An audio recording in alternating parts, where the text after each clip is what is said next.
किसी ने क्या खूब कहा है ना, वक्त से हारा नहीं जाता, केवल सीखा जाता है। Hello everyone, my self Vanshika Jain. जैसे कि आप सब लोग जानते हैं कि हमने एक AIPGT प्रिपरेशन सीरीज शुरू की है। तो इस सीरीज में लास्ट टाइम हमने वाजीकरण चैप्टर का पाठ नंबर 1 पूरा कर लिया था। क्या था उसका निमोनिक? सैम, संयोगशर मूल्य, आसक्त शीरम, माशपन वृत्ति और पुमांजार बलादिक अध्याय। तो अब इसके बाद हम वाजीकरण चैप्टर के सेकंड पार्ट को हम पूरा करेंगे। आज सेकंड और थर्ड पार्ट आज हम एक साथ इस लेक्चर में लेंगे। तो हमारा क्या है, आसक्त शीरम और माशपन वृत्ति अध्याय। बहुत छोटे छोटे अध्याय हैं, बहुत छोटी छोटी इसमें चीज़ें हैं। रेगुलर आप इसको रीड करेंगे तो आपको वो याद रहेगी। तो हम सबसे पहले आ रहे हैं द्वितीय पाद पे वाजीकरण के, जो कि है आसक्त शीरक वाजीकरण पाद। तो इसमें क्या है, हम बात करते हैं सबसे पहले, आप बस इनके योग देखते जाइएगा और जो जो चीज़ मैं बताऊंगी कि श्लोक में ये चीज़ आपको याद करनी है वो आप उसको देखिएगा। तो इसमें क्या है, अपत्यकारी षष्टिक आदि गुटिका, ये आपको याद रखना है, अपत्यकारी षष्टिक आदि गुटिका।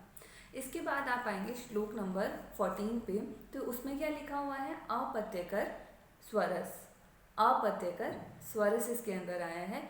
तो अपत्यकर स्वरस के अंदर आपको जो याद रखने वाली चीज़ है वो क्या है, आत्मगुप्ता फलम। श्लोक नंबर 14 में आप देखेंगे उसमें क्या है, आत्मगुप्ता फलम। अब आप इसको याद करेंगे, जो हमने लास्ट पार्ट पढ़ा था उसमें आत्मगुप्ता कहाँ पर आया था, बृहणी गुटिका में आया था। उसमें आत्मगुप्ता, आप उसको वापस जाके देखिएगा। और यहाँ किस में आया है, आत्मगुप्ता फलम अपत्यकर स्वरस में आया है। उसके बाद आप आएंगे श्लोक नंबर 16 में कि ये जो अपत्यकर स्वरस है ये आपको लेना किसके साथ है।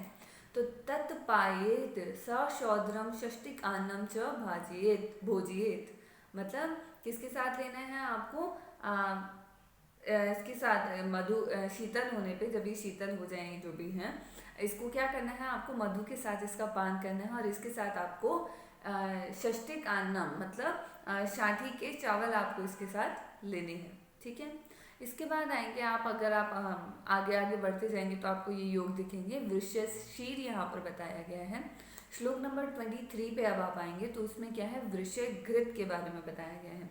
मतलब वृषय घृत के जो भी फीचर्स रहते हैं वो श्लोक नंबर 23 में बताए गए हैं। क्या बताए हैं, वृष्यम बल्यम च वर्ण्यम च कंठ्यम बृहणम उत्तमम।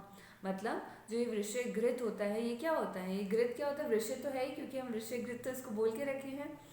वृषय है तो क्या होगा, बल्य भी होगा, बल्य के साथ साथ वर्ण्य भी होगा, कंठ्य भी है, और बृहणम उत्तमम। तो वृषय, बल्य और बृहणम तो आपको ऐसे याद रह जाएगा। आपको क्या याद करना है, वर्ण्य और कंठ्य याद करना है। अब इसके बाद हम आते हैं श्लोक नंबर 32 पे। अब जैसे कि हम हर एक चैप्टर का लास्ट में ऑब्जेक्टिव पढ़ते हुए आ रहे हैं, क्या था लास्ट वाले पाद का ऑब्जेक्टिव, संयोगशर मूल्य वाजीकरण पाद का ऑब्जेक्टिव क्या था, क्या था, शुक्र वृद्धि करके था। अब यहाँ मतलब वहाँ सब कुछ चीज़ें क्या थी, शुक्र के ऊपर बेस्ड थी। अब इसमें क्या है, पौरुषार्थी भी, पौरुषार्थी भी इसका क्या है ऑब्जेक्टिव है। कहाँ मिलेगा आपको, श्लोक नंबर 32 में। तो इतना ही करना है हमें वाजीकरण के चैप्टर नंबर 2 में, उससे ज़्यादा हमें नहीं है। अब हम आते हैं वाजीकरण के पाद नंबर 3 पे, माशपर्ण वृत्तीय अध्याय। इससे पहले हम वो चीज़ दोबारा याद करेंगे कि इनमें कितने कितने योग हैं, 15, 8, 15, 12, 15, 8, 15, 12 करके इसमें योग थे।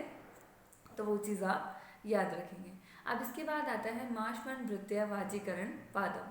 अब इसमें क्या है, इसमें एक बहुत इंपॉर्टेंट और मतलब इम्पॉर्टेंट भी है और इंटरेस्टिंग भी है, एक बहुत अच्छा कॉन्सेप्ट है कि क्या है कि जब आप गाय को उड़द की पत्तियाँ खिलाते हो, ठीक है, तो उसके बाद वो जो दुग्ध देती है और उसकी जो भी संतानें होती हैं उनको भी आप वही खिलाओगे और वो जो दुग्ध देंगी, तो वो जो दुग्ध होता है वो बहुत अच्छा वृष्य होता है। तो ये चीज़ एक बहुत अच्छा पॉइंट याद रखने का है। इसीलिए जितने ये बहुत सारे टाइप टेस्टिंग्स होते हैं या बहुत सारी ऑर्गेनिक जितनी हमारी काउज होती हैं, तो उनको जो भी अलग अलग तरीके से दूध पिलाया जाता है, सॉरी उनका जो दूध आता है अलग अलग तरीके से उनको फीड कराया जाता है, सबको अलग अलग हर्ब्स दिए जाते हैं, तो उसी तरीके से उनके दूध की वो क्वालिटी बनती रहती है। ठीक है। अब इसके बाद आप आएंगे श्लोक नंबर 6 और 7। श्लोक नंबर 6 और 7 में क्या है, 5 वृश्य शीर का प्रयोग बताया है। अब आपको इसमें खाली याद क्या रखना है, वृश्य शीर जो है वो कौन कौन से हैं। हाँ बहुत इजी है, कौन कौन से वर्ग हैं इसके, शुक्रल वर्ग, जीवनीय वर्ग, बृहणीय वर्ग, बलवर्धन वर्ग और क्षीर संजनन वर्ग। अब याद कैसे रहेगा?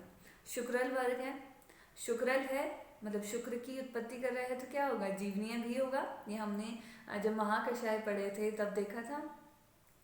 अगर जीवनीय है तो बृहणीय भी होगा, ठीक है। बृहणीय है तो बलवर्धन भी करेगा, बलवर्धन, और उसके बाद आपको क्या याद रखना है? क्षीर संजनन, ठीक है, हो गया याद।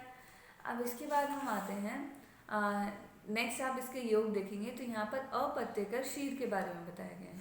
अभी ही लास्ट पाद में हमने क्या पढ़ा? अपत्यकर स्वरस के बारे में पढ़ा, जिसमें हमने क्या पढ़ा? आत्मगुप्ता फल पढ़ा और सशौद्रम भी हमने उसमें देखा और षष्टिक भी हमने उसमें देखा, षष्टिकान्नम। तो वो हमारा क्या था? अपत्यकर स्वरस। अब इसमें क्या देखा हमने? अपत्यकर क्षीर। आपको बस नाम याद रखते जाना है। अपत्य का प्रयोग है, वृष्य पिपली का प्रयोग है, वाजीकरण रसायन नरसिंह घृत करके आता है, नरसिंह घृत का जो योग है वो दैट इज वेरी इंपॉर्टेंट। इसके बाद वृष्य मधु का प्रयोग है। अब यहाँ पर आप देखेंगे श्लोक नंबर 18 में, तो वहाँ पर शतावरी घृत का प्रयोग बताया गया है। तो शतावरी घृत वाजीकरण में है, शतावरी आदि घृत है रक्तपित्त में, ठीक है, और बृहणम शतावरी घृत है आपका योनि व्यापद में। ये आप तीनों पॉइंट याद रखेंगे और आगे हम रक्तपित्त और योनि व्यापद पढ़ेंगे तब मैं वहाँ मेंशन करूँगी कि शतावरी घृत हमने कहाँ पढ़ा? वाजीकरण में। शतावरी आदि घृत कहाँ पढ़ा? रक्तपित्त में। और बृहण शतावरी घृत कहाँ पढ़ा? हमने योनि व्यापद में। अब हर किसी का एक क्लास में ऑब्जेक्टिव हम डिस्कस कर रहे हैं, तो इसका ऑब्जेक्टिव क्या है? श्लोक नंबर 31 में आप आएंगे तो इसका ऑब्जेक्टिव है शुक्र बल प्रदा, ठीक है। बहुत छोटा चैप्टर है, अच्छे से इसको रिवाइज करिएगा। इसके पहले वाला जो हमने जितने भी लेक्चर्स लिए हैं उनको अच्छे से रिवाइज करिएगा। All the very best.